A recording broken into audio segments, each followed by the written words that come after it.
So tonight's talk and sutta is on karma, and this happens to be the Karma Sutta. And I think you'll notice where it's falling in this particular study and where it fell in our Truth of Happiness Dhamma study. Following our look at self-imposed stress and suffering, the Salata Sutta, a clear understanding of dependent origination and how ignorance conditions the minds towards further ignorance, towards compulsive further ignorance. And this sutta is, let me say it this way, karma was a very common word during the Buddha's time, which was used as a catch-all for stress and suffering. Karma was always, during human history, looked at as a grand universal system of behavior modification through reward and punishment. It's always taught that way in one form or another. And you know, we have these phrases, oh, he has good karma, or somebody had a bad day, they had bad karma. I always think about this now just because of how my thoughts when it happened. Years ago, there was a tsunami in Japan that killed millions and millions, hundreds of thousands of people anyway. And one of the things that I heard is, boy, they must have had some really bad karma. The AIDS crisis was taught as karma for people that were engaged in homosexuality. That, again, you hear the excitement in my voice, but it's more towards the misuse of karma and how we've taken what you'll hear is it was one of the most beautiful teachings and corrupted it in a way so that we can continue our own ignorance. That's how karma is applied. You'll see that the Buddha used a common word, karma, in a completely uncommon way for the sole purpose of relating to his students. He would have been an awful teacher if he didn't use those things that were distracting his students, would they? Such as, this is karma as I teach it. If karma wasn't a common word during his time, he may not have even used karma. He may have used something else to describe this process of what we're talking about. So karma in the Buddha's Dhamma is very simple, and it points to what we talk about all the time. Where we practice Dhamma is at the point of contact. There is no Dhamma in the past, there's no Dhamma in the future, there's only Dhamma right here and right now. And right here and right now is where karma is unfolding. Karma, within the framework of the Dhamma, is past intentional acts moderated by the present level of mindfulness. And a little bit more elaborate way of saying that it is the experience of the reemergence of past intentional acts experienced by conditioned views that can only continue further suffering. That's karma. So what's arising in this moment is my karma. If I want to know what my karma is, sit down and think about my life. That's my karma. But how I feel about what's unfolding, we know as wise Dhamma practitioners, when seen through right view, has no consequence. It's simply an observance of life as life occurs. And at that point, there is no karma left. And you'll understand that in a moment. Karma relates to suffering. Karma is suffering. Karma is anatta, wrong views of self, rooted in ignorance of Four Noble Truths. Karma is, and this follows directly from our last three classes, karma is the five-plane aggregate. The Karma Sutta. On one occasion, the Buddha addressed those gathered. Listen and pay close attention, friends, and I will teach you past and current karma, the cessation of karma, and the path and practice leading to the cessation of karma. Just an amazingly clear and concise teaching. The Buddha is just describing his entire Dhamma again, right here. I will teach you past and current karma, the cessation of karma, and the path and practice leading to the cessation of karma. Explained in this way, taught in this way, it's hard to understand how people became so misinformed and misunderstand this simple teaching. Past karma is to be seen as the sixth sense base.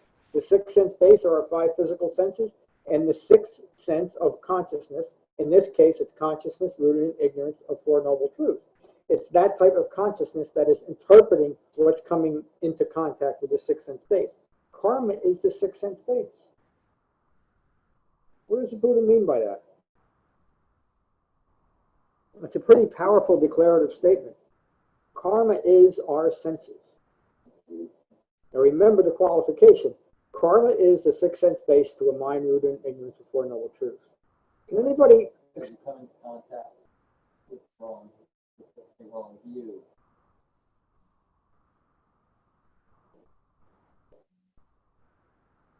you'll interpret feelings correctly. Yes, and that's karma. The wrong interpretation of life as life unfolds, the wrong interpretation of the three marks of existence, the wrong interpretation of me results in karma. And the easier way to say it, the more direct way is, wrong views of me is karma, is my karma unfolding. So the sixth sense base does not relate to what we experience in the world. Yes, it does. It does. Yes, and it's also, again, calling the sixth sense based karma doesn't mean that it's not anything else in our life. Mm-hmm. It is our life, isn't it? And so, again, another way of maybe elaborating that is that the sixth sense base is the cause and the experience of suffering until it's liberated. Yes? Sixth sense base is kind of like little windows that we contact the world, right? So if the windows are painted by ignorance. Yep. Remember when like our view is painted. Yes, the Buddha teaches the each sense base as having its own type of consciousness, meaning there's I consciousness. You remember me teaching that. And of course it does, doesn't it? Because I could see something and not have an accurate smell of that. And so what my senses would probably identify through my vision, even though my smell is saying, wait, that's not it. And so my consciousness is at odds with each other. I'm using an example, it has no relation to the Dhamma, but it relates to your question.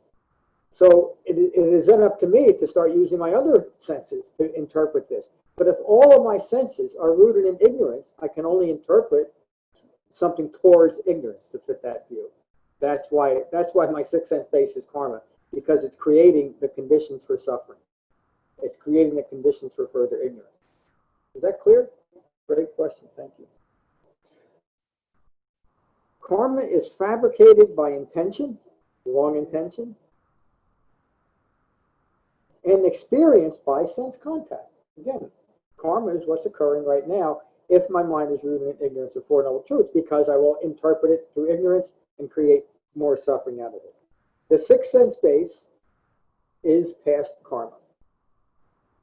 So a mind that is not yet liberated, everything that is occurring to it is dragging that past karma into this present moment.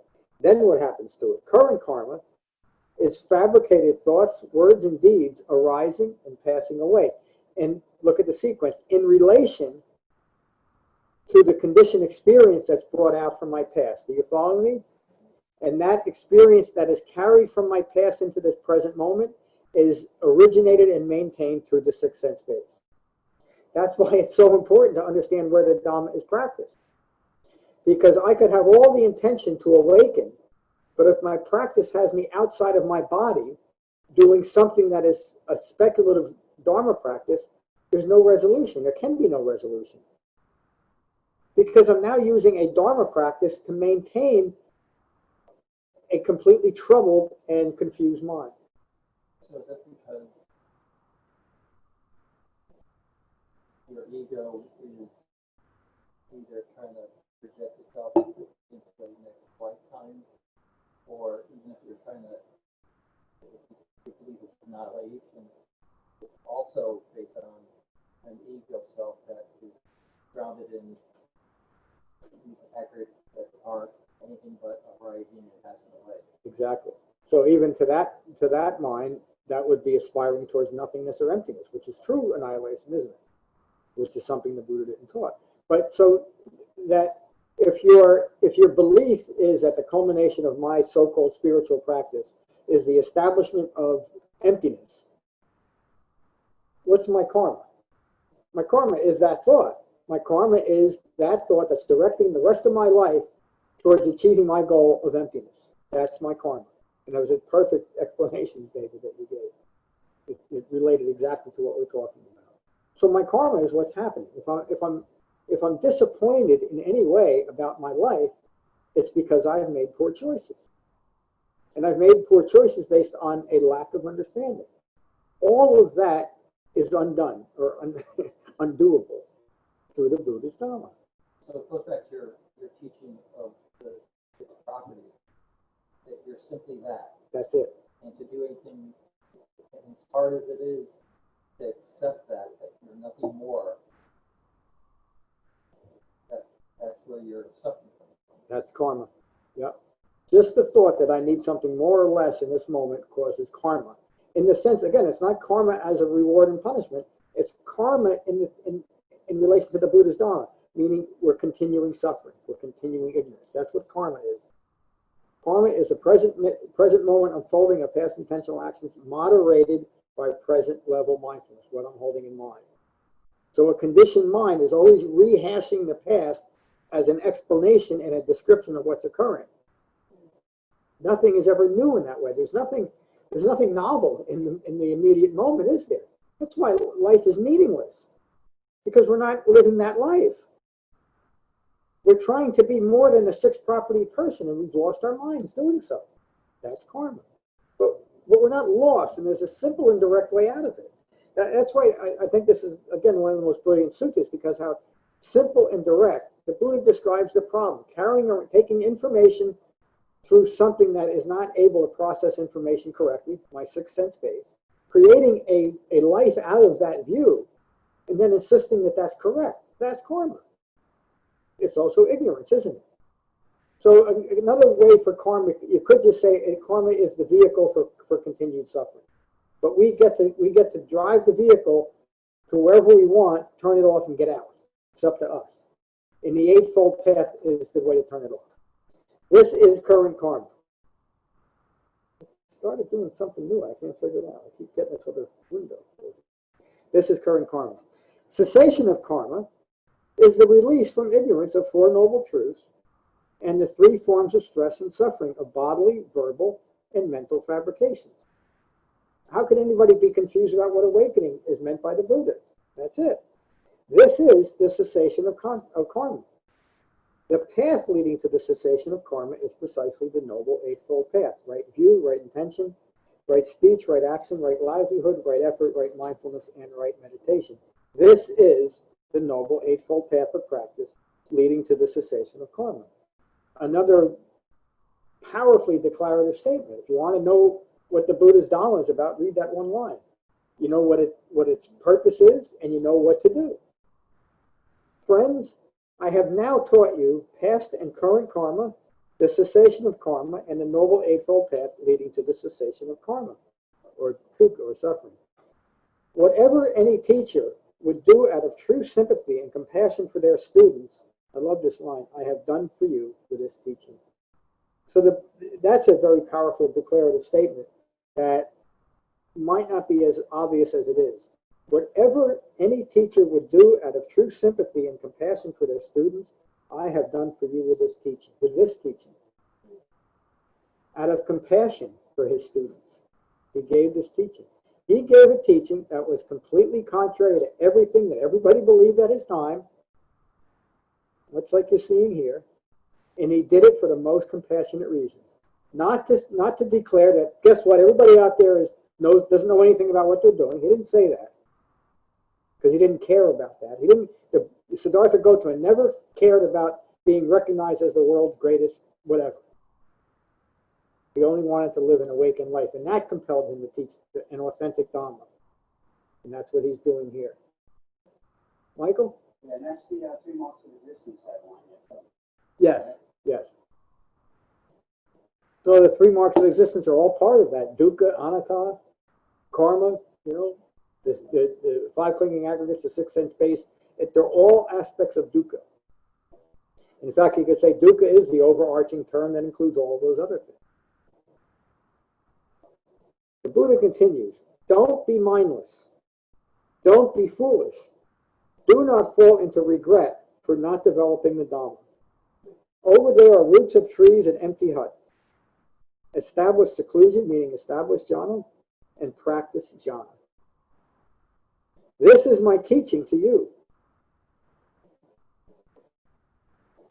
So the Buddha gives us most significant, important sutta, concludes it by saying, develop the Eightfold Path and go find the root of a tree or an illusion.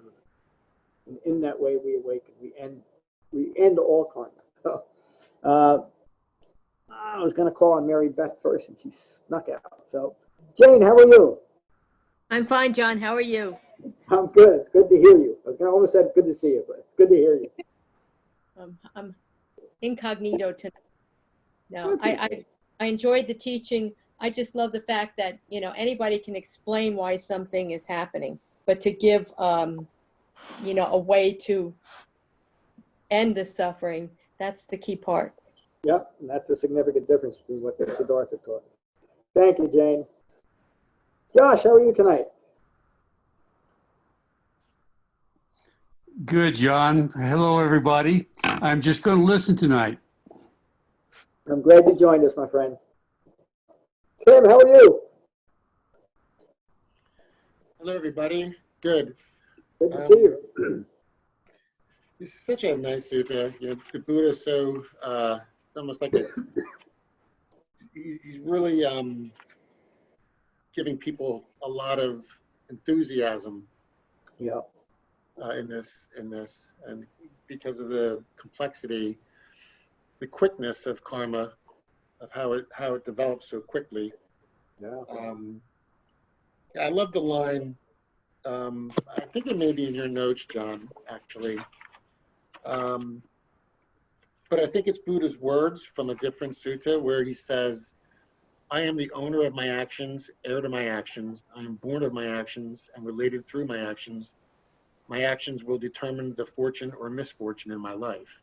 Yep. That's such a powerful statement. That is karma. That is. What you do at this present moment dictates the next. Yep. And if your present state of mind is from a way with wrong view, you know, your karma is not going to be so great. That's right. So get on the cushion, meditate, and get right view established. You got it, Tim. Thank you so much. I don't think I said it. Karma literally means action. And so the reference to it is that it is our actions that determine our karma, and it is our actions that determine if we'll awaken. The subtitle to this Dhamma Sutta is Acting to Awaken. It's up to us. It's our actions that will determine that. Thank you, Tim. Good evening, Ron. Good evening.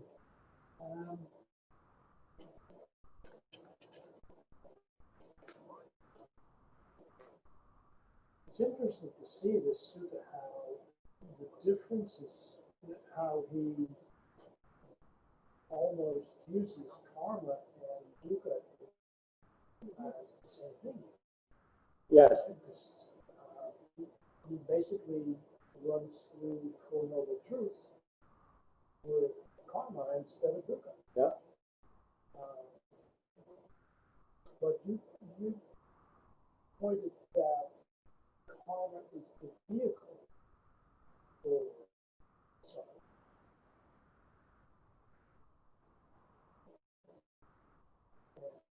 Yeah, and the karma is actually, there's the vehicle, there's the movement. Yep. We're all in. And we cause the suffering, and that same vehicle can get us out of suffering. Okay?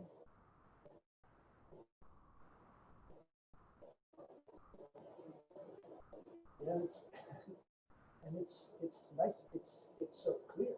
Yeah. Where if you look at any other explanation of dukkha, it gets of karma. It gets very, very complicated. You don't even go near that Dhama. Oh, yeah. Now you're just exhausted. Yeah. And again, you look at how simple and direct this is. I mean, you really have to work at messing this up. I'm the owner of my actions.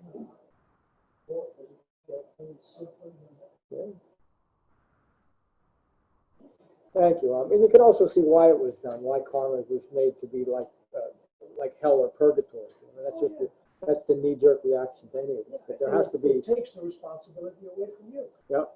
There's somebody else whacking me over the head. Or I did something really bad, or maybe you did good at some point. And look at where I am now. Look where I am now. Yeah. There's no responsibility. And again, that's the whole thing. It's one of the things. It took me a while to realize what that really meant, but when I finally understood a little bit about what the Buddha taught, that one thing that I'm responsible for all this was so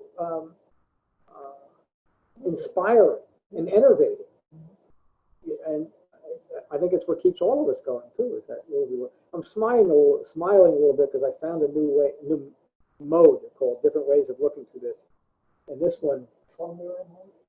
No, this one takes 30 years away.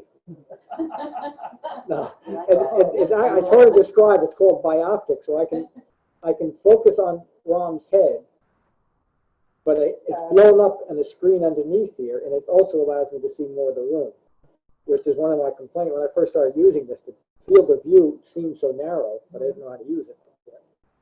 So this works pretty good. So thank you, Ram, and sorry that I was experimenting while you were talking. Let me go over here. Hey, David. This works good. I also like in the past you said you want to know your karma in the mirror. Yep. You know, there's quiet moments when you know whether you're practicing this right ever. Only you need to know that. Yep. That's right. The sangha doesn't even know it. The teacher doesn't even know it. He might be curious though. But. He might look there in your words, in your actions. Yep. Your understanding, practicing. So. Thank you, David. Thanks for being here. Good evening, Brett. How are you tonight? Good, good. Thanks for teaching. It was pretty direct. I got a lot out of it, and right after. That sounds good. Thanks, Brett. Good evening, Kate. Good evening. I've been reading this for the last couple of days, and makes me think about when I first got sober 100 years ago. And I've heard people say, oh, sobriety is boring. You know, sobriety is boring. And if a person is used to living at a certain level of intensity, peacefulness is boring. Yeah, it is. And I don't know if it's maybe the older I get, the more peacefulness becomes really attractive. Remember the line in the movie with Shirley MacLaine, her daughter, and at one point she blurts out, "You were a lot more fun when you were drunk." Oh, yeah. Terms of endearment. Like, Yeah. you can't. A man can't admit to knowing that movie. I never saw it. One of my favorite movies, by the way. That's okay. But that's living at that level of intensity and chaos and stimulation and all of that stuff is absolutely not attractive anymore. Isn't it worth the price of admission? You know? Yeah. What was the attraction? I don't know. But I have conversations with my son on the front porch in the mornings when we drink coffee and eat our breakfast. And I've been talking to him a lot about this and how, and asking him, you know you're creating all this stress inside your head, right? So Does he get that?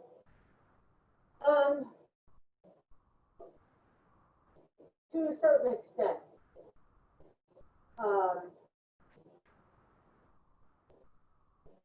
And keep saying to him, I want to talk about that. I don't, you know, I'm not interested. I don't want to get all intense. Yeah. You know, if you want to be intense, you can be intense, but take it someplace else. Don't put intensity on the porch.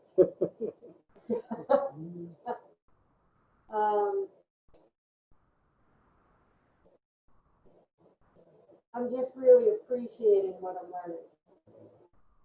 That's it. Thank you, Kate. And that is, thank you for saying that, but it's important to say that, you know, to the sangha, to yourself, to anybody else that might hear it. I just took someone through the 12 steps are something that you do to it should be to initiate somebody into recovery. So I just took someone through the 12 steps the other day, and that they said that line. They said sobriety is so boring. I said, no, it's not. Not drinking is boring, and you're bored because you can't think right now. In early sobriety, you can't think of anything else but drinking. But sobriety, it's not boring at all, is it? No. Thank you, Kate. Good evening, Michael. Hi, John. Hi, everybody.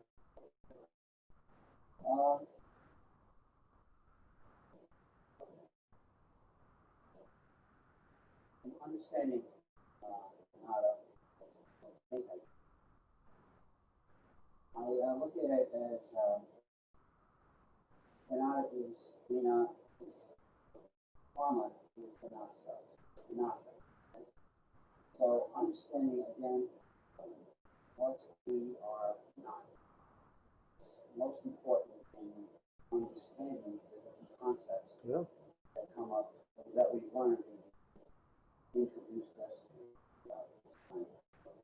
So I look at it like understanding what I am not and will put into my karma. Okay? Because it will create separation, it will make me recognize, enable me to recognize what is, again, the not self. And any actions that are from a conditioned response are the not self. And obviously, Oh, would you say that last line again? any actions that are from any conditioned responses are, from ignorance, from belief, mind, information is the not self. Yes. So, therein for me is where it comes down to. It comes down to that, just that very understanding of to create a distance between the not self, or to be able to see it from a dispassionate view, creating space between or understanding the not self. Dispassion will arise, as will disenchantment. Disenchantment and dispassion will arise. From there, the reactionary process is that karmic reaction can occur. It can again, once we give the distance there to see it, we can react and put an end to our karma. React and put an end to it at the point of contact, at that moment. That's the best. Thank you, my friend. It's excellent. Julia, how are you? Thank you, John. Hello, everybody. My favorite part is the last part where the Buddha kind of it almost sounds like he's speaking to children, where he says, don't be mindless, don't be foolish, don't have regrets. So look at the trees over there, the trees, go to jhana. So he's pretty much giving them commands, telling them to do this. Okay, I gave you the lesson, go now and practice that, because it's through jhana that we are capable of having that serenity, that the calm, peaceful mind, the holy mind is able to be able to later on have wider restraint at the sixth sense space, where we stop becoming further ignorant. So you see, this last line is important because he's telling them to just go back to your jhana practice now. Yeah. You have the lesson. So I like that part of the, it sounds so bending, you know. Yeah. So, thank you, Jan. It's beautiful, Julia. Yeah, the Buddha says it in here, out of great concern and compassion for his students.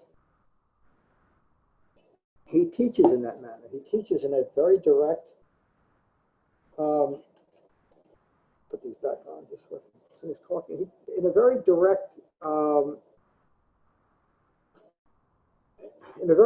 but completely non-confrontational way of teaching. In other words, he's never, he's always very clear. He teaches in a way that didn't increase his own karma if he was an awakened human being. This is something that took me a while to even realize. The awakened level of right speech is something to be noticed in the sutras. And I'm planning a talk on this for a while, just haven't gotten around to it. But you can learn a lot by right speech by understanding how the Buddha taught, because a knee-jerk reaction to right speech is that, and it's very, very relevant today, is that you would never say anything that might upset another person. Well, that's not what right speech is. Right speech isn't classic. In fact, it would be you would end humanity if you insisted that people be like that. We couldn't survive in a world like that. So it's something else, isn't it? Right speech, as it relates to karma, is simply being honest and not hurtful towards yourself or anyone.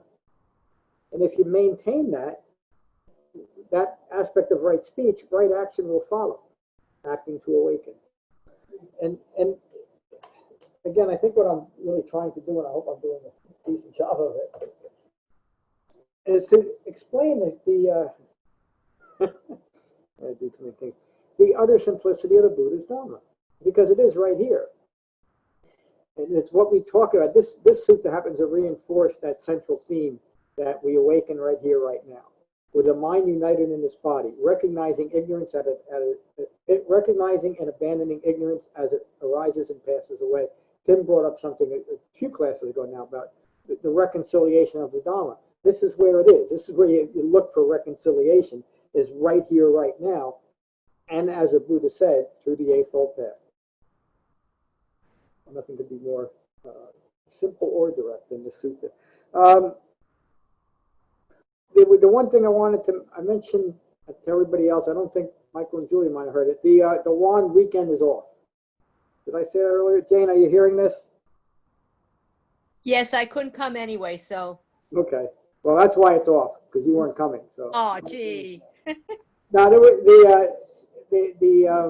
ever-changing situation, I kept getting different answers back, and nobody's quite sure what to do and how to act. And also, I couldn't find anybody to take my dog on short notice. I probably could have, but we'll be there in November. We'll have our fall retreat, I think. So, we'll finish as we always do with metta.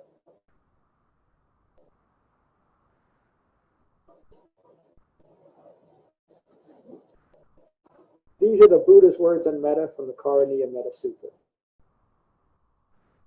This is what should be done by one who is skilled in goodness and who knows the path of peace. Let them be able and upright, straightforward and gentle in speech, humble, not conceited, contented and easily satisfied, unburdened with duties and frugal in their ways, peaceful and calm and wise and skillful, not proud or demanding in nature. Let them not do the slightest thing that the wise would later reprove. Wishing, in gladness and in safety, may all beings be at ease. Whatever living beings there may be, whether they are weak or strong, omitting none, the great or the mighty, medium, short, or small. The seen and the unseen, those living near and far away, those born and to be born, may all beings be at ease. Let none deceive another or despise any being in any state. Let none through anger or ill will wish harm upon another. Even as a mother protects with her life her child, her only child, so with a boundless heart should one cherish all of them. Radiating kindness over the entire world, spreading upwards to the skies and downwards to the depths, outwards and unbounded, freed from hatred and ill will. Whether standing or walking, seated or lying down, free from drowsiness, one should sustain this recollection. This is said to be the sublime abiding. By not holding to fixed views, the pure-hearted one, having clarity of vision, being freed from all sense desires, is not born again into this world. Thank you all for a wonderful class tonight. While I have the hiccups, peace. Good night, everyone. Thank you for joining online. Good night, John. Bye-bye.